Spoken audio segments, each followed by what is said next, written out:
على اليمين لعبد العزيز الدوسري، يبحث عبد العزيز عن البيشي ولا عن ياسر، يمرر سريعه حلوه الى ياسر. يا حلاوه اللاعب الخبير، يا حلاوه الخبره. جول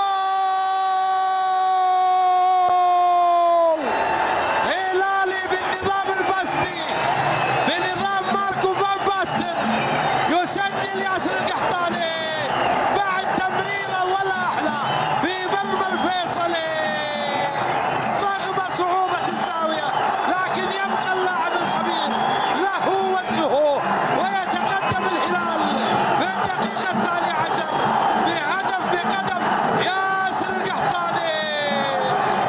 حلوه وزاويه صعبه وجميله من ياسر، وبنظام باستن يسجلها ياسر القحطاني في مرمى الفيصلي.